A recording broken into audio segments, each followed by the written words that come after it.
take it back to COVID for a second. In one way, and we got very lucky that COVID wasn't worse than it was, right? It could have been much, much worse. It could have been 10 times as deadly or, you know, 50 times as deadly. And we would have lived through, or many of us wouldn't have lived through something truly awful. But Mm. had COVID been worse, just enough worse to really get our attention, to really be undeniable, we would have had a different political conversation around it. There wouldn't have been the same kind of vaccine skepticism.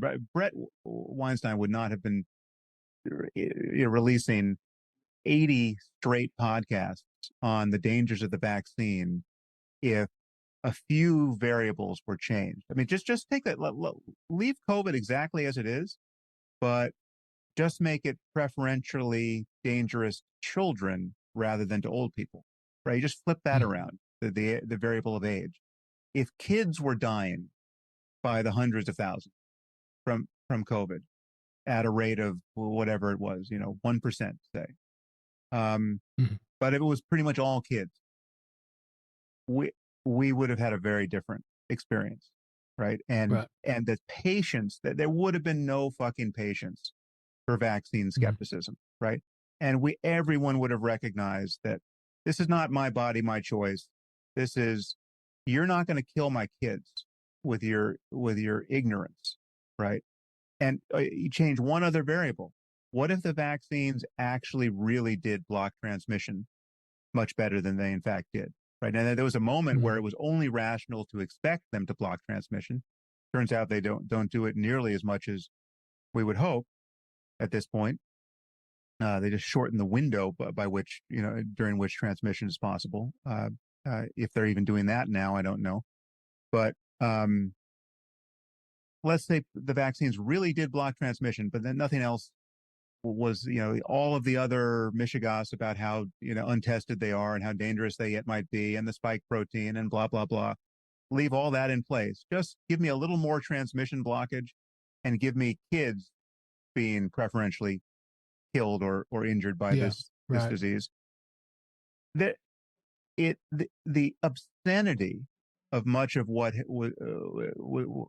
was said, much of what was said about COVID at the time at which it was said, the conspiracy thinking, the platforming of people who were obviously unwell and unbalanced professionally and mentally Mm. around vaccines and their skepticism, the patience for that would have been non-existent, right? And so in some sense we got unlucky Mm. at how benign this was and how mysterious it could yet seem, because yeah, you could run the argument, well, did he die from COVID or with COVID? He was 80 years Mm. old, right? um, Right. we you know that was the situation we were in. I'm saying that there are changes in the real world that could have happened and could yet happen that would have been immensely clarifying, right? And Mhm. there would have been no less is the I'm just asking questions routine would have not gotten anyone anywhere worth going, right? And that's Mm. I think to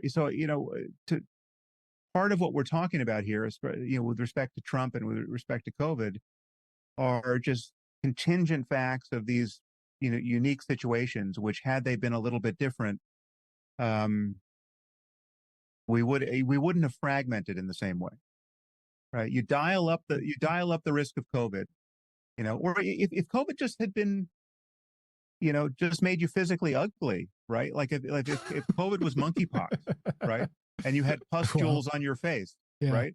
Yeah. Okay, Uh-huh. that's different than the hypothetical experience we all had of, Yeah. is it a Mm. cold? Is it a flu? Is it COVID? Who knows? Right. Mm.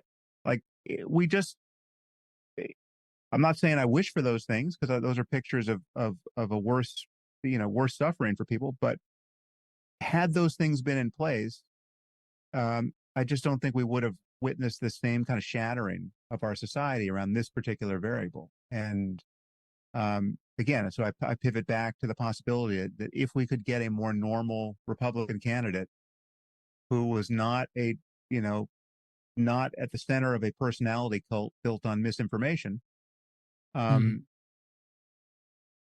that there could be a swing back to something more recognizable that doesn't seem like a social emergency. But I grant you that I do feel like we are in the presence of a social emergency.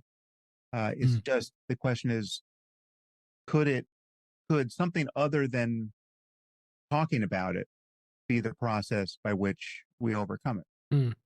Something other than talking about it. Well, I agree with you that